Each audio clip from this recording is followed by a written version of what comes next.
Hello everybody, welcome to our channel study point. আজকে আমরা এমন এক বিষয় নিয়ে আলোচনা করব যা আমরা বিগত ক্লাসগুলোতে করে আসছি।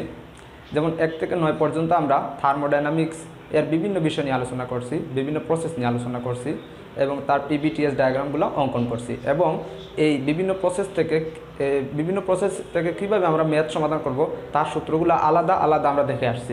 আজকে আমরা সরাসরি ম্যাথে চলে যাব।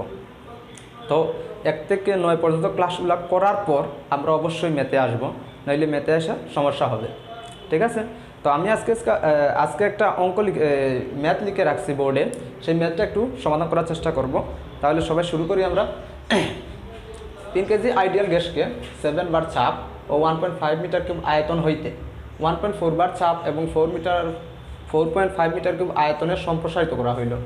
ইন্টারনাল এনার্জির পরিবর্তন 520 কিলোজুল এবং স্থির আয়তনে আপেক্ষিক তাপ 1.05 kilojoule per KG degree kelvin হইলে গ্যাস ধ্রুবক আর এর মান নির্ণয় করো এবং সম্প্রসারণের শুরু ও শেষের তাপমাত্রা বাহির করো। তাহলে আমরা এই ম্যাথটা শুরু করি। প্রথম বলছে 3 কেজি আইডিয়াল গ্যাসকে 7 বার চাপ ও 1.5 মিটার কিউব আয়তন হইতে। তাহলে ধরলাম যে এটা একটা ক্লোজ সিস্টেম। কী সিস্টেম? এটা একটা ক্লোজ সিস্টেম। এই সিস্টেমের ভিতর কী আছে? সাপোজ ধরো 3 কেজি গ্যাস আছে। কয় কেজি গ্যাস আছে? 3 কেজি গ্যাস আছে। ঠিক আছে? এই গ্যাসের আয়তনটা হইতেছে V1টা কত হইতেছে?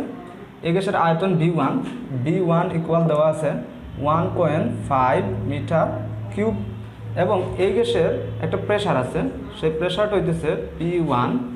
এই P1টা প্রশ্নে দেওয়া আছে 7 বার। আর 1 বার সমান কত জানি আমরা? 7 × 10⁵ নিউটন পার মিটার স্কোয়ার। আর আমরা বেসিকের ক্লাসে বলে আসছিলাম যে আমরা এই প্রেশারটা কিলো নিউটন পার মিটার স্কোয়ারে বসাবো। তাহলে যদি 1000 দ্বারা ভাগ করি তাহলে আমাদের এরকম আসতেছে 7 × 10⁻³ newton kilo newton per metre square. ঠিক আছে? আচ্ছা, এখন এই গ্যাসটারে কী করা হয়েছে? সম্প্রসারণ করা হয়েছে। এই গ্যাসটারে সম্প্রসারণ করানোর ফলে এর আয়তনটা কত বৃদ্ধি পেয়েছে? এর আয়তনটা বৃদ্ধি পেয়ে বললাম যে এইরকম একটা জায়গায় আসলো। এই জায়গাটার আয়তন V2 4.5 মিটার কিউব। তাহলে V2 কত দেওয়া আছে? 4.5 মিটার কিউব। এবং এই গ্যাসের প্রেশার সম্প্রসারণ করার পর প্রেশার হয়েছে P2 1.4 বার। 1.4 বার দেওয়া আছে। তাইলে আমরা জানি 1 বার সমান 10⁵ নিউটন পার মিটার স্কোয়ার বা 1 বার সমান 100 kilo newton per metre square. 100 kilo newton per metre square. তাহলে 1.4 × 1 বার সমান 100 kilo newton per metre square. ঠিক আছে? তাহলে এখানকার আদি তাপমাত্রা ধরলাম T1, শেষ তাপমাত্রা ধরলাম T2। তাহলে এখানে T1 বলছে কি সম্প্রসারণের শুরু এই জায়গায় আগে আদি অবস্থা, সম্প্রসারণের শেষ এই অবস্থা। তাহলে সম্প্রসারণের শুরুর তাপমাত্রা কত, সম্প্রসারণের শেষের তাপমাত্রা কত এবং গ্যাস ধ্রুবক আর এর মান কত, এই 3টা মান চাইছে। আচ্ছা, এই জায়গায় একটা জিনিস খেয়াল করো সবাই, এখানে কি কোনো প্রসেস উল্লেখ করা আছে যে এটা কনস্ট্যান্ট ভলিউম প্রসেসে সম্প্রসারিত হয়েছে, কনস্ট্যান্ট প্রেশার প্রসেসে সম্প্রসারিত হয়েছে? এইরকম কিছুই কিন্তু উল্লেখ করে দেয় নাই। এরপরে আরও বলছে ইন্টারনাল এনার্জি পরিবর্তন 520 কিলোজুল। ডেল ই, অনেকে ডিই বলে, ডেল ই কত আছে? 520 কিলোজুল। ঠিক আছে? এরপরে কি বলছে? এরপরে বলছে যে স্থির আয়তনে আপেক্ষিক তাপ 1 মানে সিবির মান দেওয়া আছে, সিবির মান 1.05 কিলোজুল পার কেজি ডিগ্রি কেলভিনে দেওয়া আছে। এখন আমরা ম্যাথ শুরু করব। আমরা প্রাথমিক অবস্থার জন্য ধরবো যে এটা, আচ্ছা এটা তো কোনো প্রসেসে পড়ে নাই, না পড়ছে কনস্ট্যান্ট ভলিউম প্রসেসে, না পড়ছে কোনো কনস্ট্যান্ট টেম্পারেচার প্রেশার, কিছুতেই পড়ে নাই। তাহলে এটা কোন প্রসেসে পড়লো? যেহেতু কোনো প্রসেসে পড়ে নাই, আমরা এটা ধরবো কি এই আমাদের যে থার্মোডাইনামিক্সের সাধারণ সমীকরণের মধ্যে পড়বে। সাধারণ সূত্র কি? থার্মোডাইনামিক্সের সাধারণ সমীকরণের সূত্রের মধ্যে পড়বে, আর সেই সূত্র দিয়ে আমরা কি অঙ্কটা সলিউশন করব। তাহলে তার প্রাথমিক অবস্থার জন্য আমি ধরলাম যে সমীকরণটা P1 V1 MR T1, এটা 1 নম্বর প্রাথমিক অবস্থার জন্য, এবং শেষের অবস্থার জন্য P2 V2 MR T2। এই 1 এবং 2কে আমি ভাগ দিলাম, তাহলে কি আসলো P1 V1 ভাগ P2 V2, এখানে আসছে MR T1 MR T2, আমি এম এম ভাগ দিলাম, তাহলে আছে কি আমার P1 V1 ভাগ P2 V2 T1 T2। ঠিক আছে, এইখানে আমি P1 এর মান বসাইতেছি। দেখো এই যে P1 এর মান কত আছে 700 kilonewton, 700 kilonewton per metre square. V1 এর মান 1.5, V2 মান হইতেছে P2 মান হচ্ছে 40 কিলোনিউটন পার মিটার স্কোয়ার, আর V2 মান হচ্ছে 4.5। এখানে আছে T1 T2। ঠিক আছে, এখন আমি এরকম লিখতে পারি T1 ইকুয়াল 1.666 T2। সমাধান করে কি পাইছি 1.66 T2 পাইছি। এখন দেখো তো এই সূত্র এই কথার সমীকরণ দ্বারা আমি কি বুঝতেছি যে T1টা T2 এর 1.66 গুণ কি বড়, তাহলে এই জায়গায় কি T2 ছোট T1 বড়, তার মানে কি প্রাথমিক অবস্থা অনেক বেশি তাপমাত্রা ছিল, শেষ অবস্থায় তাপমাত্রাটা কি কমে গেছে। এখন আমাদের দেওয়া আছে কি ইন্টারনাল এনার্জির পরিবর্তন 520 কিলোজুল। আচ্ছা, এখন আমরা দেখব ইন্টারনাল এনার্জি সূত্রটা একটু দেখি। ইন্টারনাল এনার্জির সূত্র DE সমান mCV T2 মাইনাস T1। এর মানে কি এখান থেকে ইন্টারনাল এনার্জির সমীকরণের সূত্র পজিটিভ আসবে যখন আমার কি মানে দ্বিতীয় ক্ষেত্রে T2টা বড় হবে। যখন আমার এই সমীকরণ থেকে ইন্টারনাল এনার্জির পরিবর্তন পজিটিভ আসবে যখন T2 এর মানটা কি হবে বড় হবে, T2 এর মানটা বড় হবে। কিন্তু এখন T2 এর মানটা কত বলো তো, T2 এর মানটা T1 এর চেয়ে ছোটো না, এখানে T1 বড় T2 ছোটো, তাহলে এই যে এই ক্ষেত্রে যে এই 520 কিলোজুলটা কী হবে দেখো তো, যদি এখানে তুমি যদি সাধারণ এমনিতেই যদি 520 কিলোজুল তুমি ম্যাথ করে বের করতা, তাহলে এই যে T2টা বড় হয়,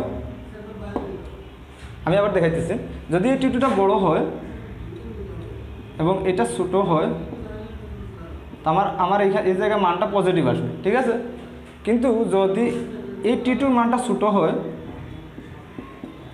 এবং এই T1-এর মানটা বড় হয়, তাহলে কি আসবে আমার এই নিচে নেগেটিভ চলে আসবে, এই নিচে কি নেগেটিভ চলে আসবে। যেহেতু এখন কি T2-র চেয়ে T1 বড়, তাহলে দেখো তো T1টা কি বড়, তাহলে নেগেটিভ আসবে না। তাহলে আমার কি আমি তো এই মানটা দেওয়া আছে 520 কিলোজুল, এইটা পজিটিভ না নেগেটিভ কীভাবে বুঝবো? এখন আমি বুঝতেছি যেহেতু আদি অবস্থার যে শেষ অবস্থার তাপমাত্রা কম, তার মানে কি ইন্টারনাল এনার্জির পরিবর্তন হ্রাস পাইছে এবং এই 520 কিলোজুলটা কী হবে নেগেটিভ হবে। বুঝতে পারছি? তাহলে আমি যে মান বসাইতেছি 520 কিলোজুল নেগেটিভ 520 কিলোজুল, এই নেগেটিভটা কিন্তু প্রশ্নে দেওয়া নাই, কীভাবে নিয়ে আসছি অবশ্যই বুঝতে পারছো। এই এম এর মানটা দেওয়া আছে 3 আর এই সিবির মানটা দেওয়া আছে 1.05 আর T2 এর মানটা আমি বসাইতেছি, T2 এর মানটা হচ্ছে T2 মাইনাস 1.66 T2, এই T1 ইকুয়াল কত 1.66 T2 বসাই দিলাম। তাহলে এখান থেকে T2 এর মানটা আসবে প্লাস 247.66 ডিগ্রি কেলভিন। ঠিক আছে, এখন যদি এরকম দেওয়া থাকে তাহলে আমি কী বের করতে পারবো? দেখো এই যে T2-র মানটা পাই গেছি আমি, T2-র মান যদি পাই তাহলে দেখো তো এই নং সমীকরণে যদি T1 এর মানটা বসাই 1.666 ইন্টু 247, তাহলে আমার মানটা কত আসবে একটু ক্যালকুলেটর চারটা দেখো 412.94 আসবে, 412.94 ডিগ্রি কেলভিন আসবে। তাহলে আমি T1 এর মান জানি পাইয়ে গেলাম, T2-র মান পাইয়ে গেলাম। আমার কি মান বের করতে বলছে আরেকটা, যে আমার বলছে যে আর কনস্ট্যান্টের মান নির্ণয় করো, গ্যাস কনস্ট্যান্ট আর এর মান নির্ণয় করো। গ্যাস কনস্ট্যান্ট আর এর মানটা সহজেই এইভাবে পাবো আমরা। কীভাবে? এই যে কোনো একটা সমীকরণের P1 V1 MR T1, দেখো P1 এর মান জানি, V1 এর মান জানি, M এর মান জানি, T1 এর মান জানি, অবশ্যই আমার কি আর এর মানটা বেরিয়ে আসবে। তাহলে বসাইতেছি আমি, আমরা প্রথমেই বলছিলাম বেসিক ক্লাসে যে পির মানটা আমরা কিলোনিউটন পার মিটারে বসাবো। তাহলে P1 এর মানটা কত 700 kilonewton per metre square, V1 এর মান 1.5, এই M এর মানটা দেওয়া আছে 3 কেজি, এই আর এর মানটা বের করব, আর T1 এর মান 247 পয়েন্ট কত আসছে আমার 247.86 আসছে, সরি এই জায়গায় 86 হবে, এই জায়গায় 86 আসছে। তাহলে এখান থেকে আর এর মানটা কত বের হবে ক্যালকুলেশন করো সবাই। আর এর মানটা আমার বের হয়েছে 847.5 kilo joule per KG degree kelvin.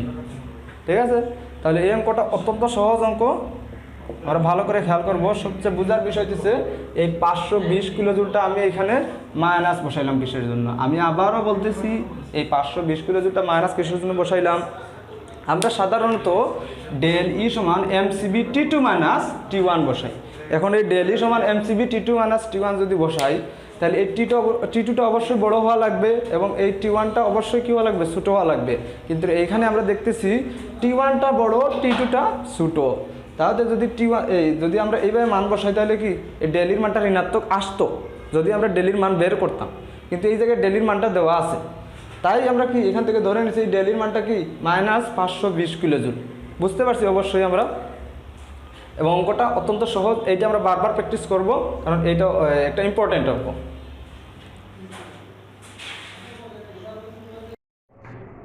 আমরা আরো একটা অঙ্ক করব। দেখো এত কি বলছে, 2 কেজি আইডিয়াল গ্যাসের তাপমাত্রা 25 ডিগ্রি সেলসিয়াস থেকে 107 ডিগ্রি সেলসিয়াসে বৃদ্ধি করা হবে। যদি আর এর মান, এখানে আর এর মান দেওয়া আছে, আর এর মান 0.264 kilo joule per KG degree kelvin এবং গামার মান দেওয়া আছে 1.18 এবং তাপ সঞ্চালন 325 কিলো জুল হয়। তাপ সঞ্চালন বলতে কি বুঝি, এইচ এর মান আমরা 325 কিলো জুল হয়, তবে কাজের পরিমাণ নির্ণয় করো। তবে কি নির্ণয় করো, কাজের পরিমাণ নির্ণয় করো। ডব্লিউ এর মান চাইছে, তাহলে আমাদের কি করা লাগবে একটু দেখো তো। ডব্লিউ এর মান যদি আমরা নির্ণয় করতে যাই, তাহলে আমাদের ডব্লিউ সমান কি আমরা কি জানি, del H equal DE plus W. তাহলে আমরা ডেল এইচ এর মান জানি, এই ডব্লিউ এর মান নির্ণয় করা লাগবে। তার মানে আমার অভ্যন্তরীণ শক্তির মান আগে বের করা লাগবে। তাহলে দেখি অভ্যন্তরীণ শক্তির মান আগে বের করি আমরা। অভ্যন্তরীণ শক্তির মান কিভাবে আগে বের করা যায় সেটা দেখি। আচ্ছা, আমরা গিভেন এটা দেওয়া আছে m ইকুয়াল টু কেজি এবং গ্যাসের তাপমাত্রা দেওয়া আছে T1, প্রাথমিক তাপমাত্রা T1 দেওয়া আছে 25 ডিগ্রি প্লাস 273 সমান 298 ডিগ্রি কেলভিন। যেহেতু আমাদের ডিগ্রি কেলভিনে নেওয়া লাগে, এবং T2 দেওয়া আছে 107 ডিগ্রি সেলসিয়াস প্লাস 273, তাহলে কত আসলো, 380 ডিগ্রি কেলভিন আসলো। ঠিক আছে, এবং আর এর মান দেওয়া আছে, কত দেওয়া আছে, 0.264 kilo joule per KG degree kelvin দেওয়া আছে। আর দেওয়া আছে আমার গামার মান 1.18 এবং দেওয়া আছে ডেল এইচ এর মান। ডেল এইচ এর মান দেওয়া আছে 325 কিলো জুল। ঠিক আছে, এবার দেখো আমরা কি এই ডেল এইচ এর মান দেওয়া আছে, ডব্লিউ এর মান আমার বের করা লাগবে। তাহলে এখানে ডি এর মান আমি জানি না, সেটা বের করে যদি এখানে বসাই আমি ডব্লিউ এর মান সহজে বের করতে পারি। তাহলে প্রথমে আমার দেখা লাগবে, যেহেতু গামার মান দেওয়া আছে, আমার ডি বা নির্ণয় করব। দেখি এটা দেওয়া, এই মানটা দেওয়া আছে আমার, ডি সমান কি জানি, এম সি বি টি2 মাইনাস টি1। দেখো আমি এম এর মান জানি, টি2 এর মান জানি, টি1 এর মান জানি, বাট আমি সিবি এর মান জানি না। তাহলে সিবি এর মানটা আগে বের করি। আমরা জানি কি গামা সমান সিপি ভাগ সিবি, তাহলে সিপি সমান কি দাঁড়ালো, গামা সিবি। ঠিক আছে, আরেকটা সূত্র জানি, আর সমান সিপি মাইনাস সিবি। তাহলে আর এই সিপি এর মান কি পেয়েছি, গামা সিবি মাইনাস সিবি। তাহলে দেখো আর আমি যদি সিবি কমন নেই, তাহলে কি থাকবে, গামা মাইনাস 1। তাহলে সিবি কত আসলো, আর ডিভাইডেড গামা মাইনাস 1। আর এর মান 0.264 দেওয়া আছে, 0.264, গামার মান 1.18 মাইনাস 1, তাহলে কত দাঁড়ালো, 0.264। ঠিক আছে, 0.264 1.18। তাহলে সিবি মানে পেয়েছি এখানে 1.467 kilo joule per KG degree kelvin. ঠিক আছে, তাহলে আমি এই জায়গায় বসাই দিচ্ছি। দেখো খেয়াল করো একটু, আমার ডেল এইচ এর মান তো আছে 325 কিলো জুল। যেহেতু তাপমাত্রা বাড়ছে, তাহলে অবশ্যই কি কাজের মানটা পজিটিভ, 325 কিলো জুল। আর এই ডব্লিউ এর মানটা আমরা বের করব। তাহলে আবার বসে 325, দেখো এই m এর মান 2 কেজি, সিডির মান পাইছে 1.467, এই টি2 এর মান 380 মাইনাস 298 প্লাস ডব্লিউ। ক্যালকুলেশন করলে এখানে ডব্লিউ এর মানটা কত আসবে? 84.41। ডব্লিউ এর মান আসবে 84.41 কিলোজুল। যেহেতু কাজের একক কি কিলোজুল বা তাপের একক কিলোজুল, তাহলে কিলোজুল আসবে। ঠিক আছে? আচ্ছা দেখো, এই ওকে যদি আমার সিপি এর মান চাইতো, তাহলে আমি এই সমীকরণে সিপির মান বসাইলে, সিপির মান বসাইলে কি সিপির মান বের করতে পারতাম। এইটার অনেকগুলো অঙ্ক আছে, আমরা সবগুলা সমাধান করব। ঠিক আছে? তাহলে আজকের ক্লাস এই পর্যন্ত শেষ। পরবর্তী ক্লাসে আমরা বিভিন্ন ম্যাথ নিয়ে আলোচনা করব।